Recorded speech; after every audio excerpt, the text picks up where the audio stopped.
Mi hermano y yo nos hicimos jóvenes agricultores en el 2006 con las tierras que teníamos de la familia, y luego después de 6 años creamos la SAD, que somos los socios los miembros de la SAD somos mi hermano y yo, mi padre y mi madre, porque había que ser 4 socios. El primer motivo fue para contratar personal, porque era más fácil hacer contratos, y luego para el tema fiscal también era más sencillo, porque si no teníamos que partir facturas de venta de productos y demás entre dos, entonces lo fiscalizamos todo en una sociedad y nosotros somos trabajadores de esa sociedad.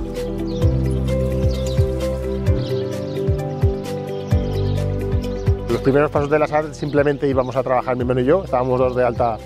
2 trabajadores, luego pasamos, a los 2-3 años pasamos con 2 trabajadores, de los cuales solo sigue uno. Hemos tenido etapas de ser 4 a tiempo completo o 3, y luego en épocas puntuales de recolección de cosechas, pues podemos llegar a ser 8 o 9 personas, pues la cosecha de la aceituna, la cosecha de la cereza.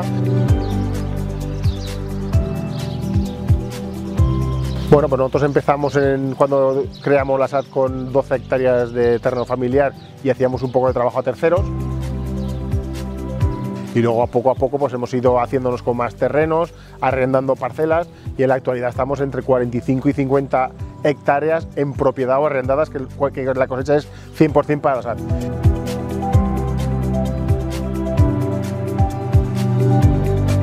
Luego tenemos trabajos a terceros, que desde lo que hacíamos cuando comenzamos hasta ahora ha incrementado, que ahora estamos hablando de que estamos llevando unas 45 o 50 hectáreas más de propiedades de otras particulares. El cultivo mayoritario es el almendro, puede ser el 60% de la explotación. Luego tenemos el olivo, y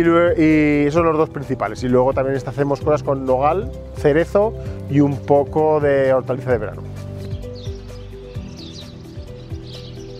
Nosotros tenemos claro que nuestro trabajo es producir alimentos, cantidad y calidad, y luego a partir de ahí ya habrá una persona que es específica para vender esos productos, pero creemos que no tenéis en este caso es la cooperativa de Iber. Todos los productos que hacemos vienen a parar a la cooperativa de Iber, y a partir de ahí hay gente especializada para la venta o la distribución de esos productos. Todos los productos que genera la SAD llegan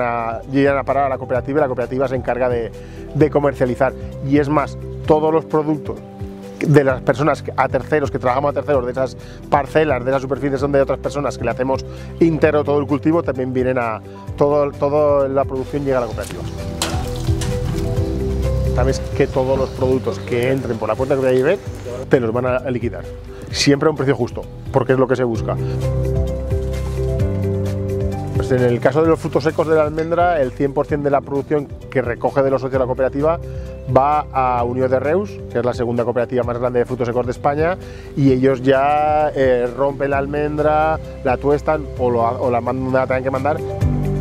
En el caso del aceite sí, porque las olivas llegan a la cooperativa de los socios, y la cooperativa ya las moltura en Almazara, y hacemos aceites de distintas calidades y de distintos precios. En el resto de lo que son frutas de hortaliza de verano se intenta que sean venta de proximidad, sobre todo a la zona costera de Valencia y Castellón, y mucha venta online, y desde Viver con la furgoneta intentar hacer el reparto lo antes posible a las tiendas o a Canal Oreca.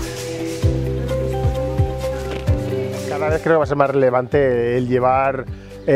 tu fruta o hortaliza lo antes posible a destino. Es más, para nosotros también nos beneficia, y al cliente final también en precio. Es más fácil que yo esté cogiendo las cerezas un miércoles y tienda online el jueves, el pedido se hace ese día y al otro día tiene las cerezas puestas en su casa, más frescas, más naturales y a un precio más económico para los dos lados. El mayor problema que existe hoy en día es ese, es la falta de trabajadores, al final cualificados, no falta de trabajadores. Y luego, pues durante estos 20 años de andadura en la agricultura, pues siempre vienen